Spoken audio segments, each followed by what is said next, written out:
Hello friends, welcome to our YouTube channel Nisha study point. Guys, आज हम इस video में डिस्कस करने वाले हैं जोसेफ एडिसन द्वारा लिखा गया एक essay the aim of the Spectator. Joseph Addison का बोर्न मई 1672 में हुआ था और उनके फादर का नाम लैंसलॉट एडिसन था, जो कि एक प्रीस्ट थे, और उनकी मदर का नेम जीन गोल्डस्टन था। अब उन्होंने एक ऐसे लिखा था 1711 से 1712 तक। तो उसका जो एम था वही इस ऐसे में बताया गया है, the aim of the Spectator. सबसे पहले ऑथर ने अपने उस सेटिस्फैक्शन के बारे में बताया है जो कि उसे पब्लिक से द स्पेक्टेटर के बारे में रिस्पॉन्स या रिएक्शन मिला है। उनका जो द स्पेक्टेटर के बारे में रिस्पॉन्स था, रिएक्शन था, वही इसमें बताया गया है।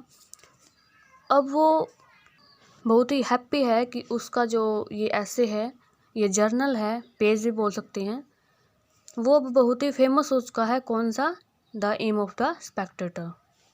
और रीडर्स की संख्या बढ़ने से राइटर अब बहुत इनकरेज हो चुके हैं, प्रोत्साहित हो चुके हैं। और वो बताते हैं कि जो मेरा इंटेंशन है ना, वो ह्यूमंस की सेवा करना है, और उनके जो थॉट्स हैं, सो कॉल्ड कल्चरल के थॉट्स हैं, उनको दूर करना है। अब द स्पेक्टेटर बहुत फेमस हो चुका था, और अब ये पेपर के एडिटर के रूप में जो राइटर है जोसेफ एडिसन अपनी पूरी रिस्पॉन्सिबिलिटी समझता था कि वो रीडर्स को इसके बारे में, द स्पेक्टेटर के बारे में अपनी पूरी जानकारी दे कि ये किस लिए है, क्यों है, इसमें क्या क्या मतलब प्रॉफिट है, और रीडर्स को ये सब बताना वो अपनी मोरल ड्यूटी समझता था। और इसका एम रीडर्स का एंटरटेनमेंट के साथ साथ उनको लीड करना भी था, उनको निर्देश देना भी था, और रीडर्स की विशेज़ को कंप्लीट करना था, और इसी का वो अपनी मोरल ड्यूटी समझता था। और वो कहता था कि मैं इस ऐसे के द्वारा the aim of the Spectator के द्वारा रीडर्स के माइंड में मोरलिटी के लेसन को ड्रिल करूँगा, जिससे कि उन पर इफ़ेक्ट हो सके।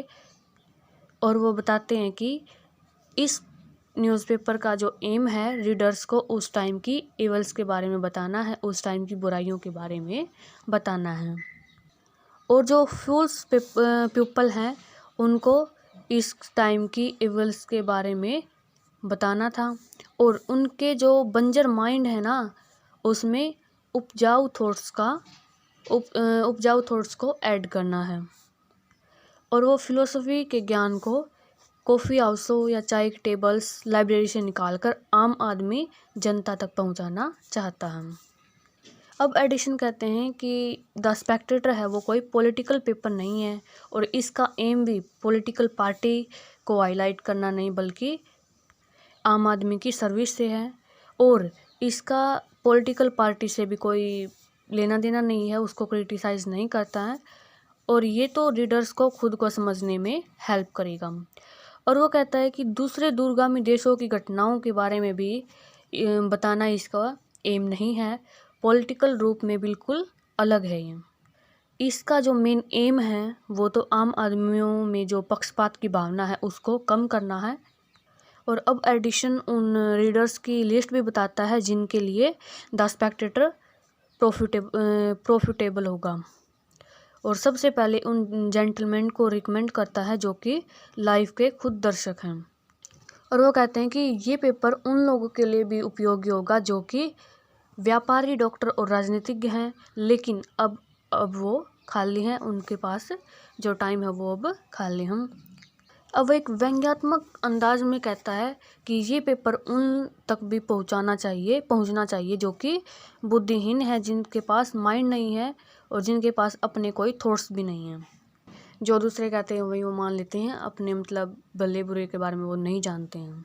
और अब वो एडिशन कहते हैं कि ये पेपर फीमेल रीडर्स के लिए भी प्रॉफिटेबल रहेगा, जो कि वो कहते हैं कि फीमेल अपने आप बात बनाना, बढ़ा चढ़ाकर बातों को बोलना, नए नए कपड़े पहनना, श्रृंगार करना, शॉपिंग करना आदि के लिए जानी जाती हैं, और सिलाई करना, मिठाई बनाना आदि उनके लिए, ये सब काम उनके महान कार्य माने जाते हैं। और उनको मतलब अगर जिस लेडी को ये काम आते हैं उसको बहुत ही प्रसिद्धि होती है।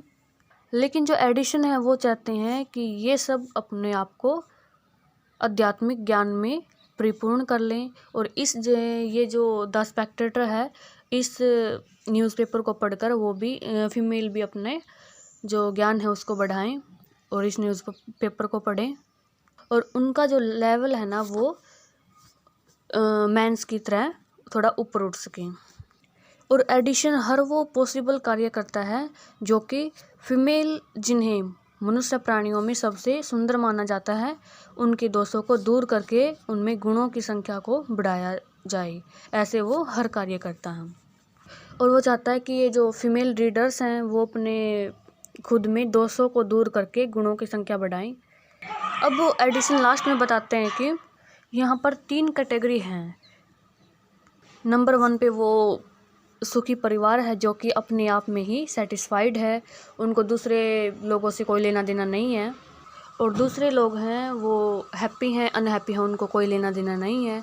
और जो सेकंड कैटेगरी है वो है उसमें वे लोग आते हैं जो कि माइंडलेस हैं, दिमाग की कमी है और वो अपने बुरे बुरे के बारे में नहीं सोच सकते हैं। और थर्ड कैटेगरी में वो ब्यूटीफुल फीमेल्स आती हैं जो कि अपना ज़्यादा से ज़्यादा टाइम सजने संवरने में, श्रृंगार करने में लगाती हैं और वो घर के कामों तक ही सीमित हैं। अब वो एडिशन कहते हैं कि वो स्पेक्टेटर में ऐसा मटेरियल डालेंगे कि ये जो तीनों कैटेगरी है ना, इन कैटेगरी के लोगों का फिलोसफी ज्ञान लेवल बढ़ सके। इस द स्पेक्टेटर में एडिशन ने उन एम्स को प्रेजेंट किया है जो कि उसके खुद के टारगेट हैं कि वो क्या करना चाहता है, क्या यहाँ पे चेंजेस करना चाहता है इस वर्ल्ड में, वो उसके टारगेट हैं, वही इसमें उसका एम है। जोसेफ एडिशन क्लेम करता है कि जो द स्पेक्टेटर है वो अपने टाइम की एवर्स के बारे में, बुराइयों और मूर्खताओं के बारे में बताता है और उसको दूर करने में काम करेगा। इसका एम रीडर की अज्ञानता को दूर करना है और इसका जो मेन एम है मोरलिटी का लेसन पढ़ाना है। और वो चाहता है कि ज्ञान व समझ को लाइब्रेरी से निकाल कर आम लोगों तक पहुंचाया जाए। और द स्पेक्टेटर इस एम में काफ़ी हद तक सक्सेसफुल भी हुआ है। तो इस ऐसे में जोसेफ एडिसन यही बताते हैं कि उसका जो ये न्यूज़पेपर है द स्पेक्टेटर वो बहुत ही फेमस हो चुका है और इस ऐसे में उन्होंने इसके एम्स के बारे में ही बताया है। तो हमारा ये जो ऐसे है वो कंप्लीट हो चुका है। आई होप कि आपको ये ऐसे बिल्कुल अच्छे से समझ में आया होगा।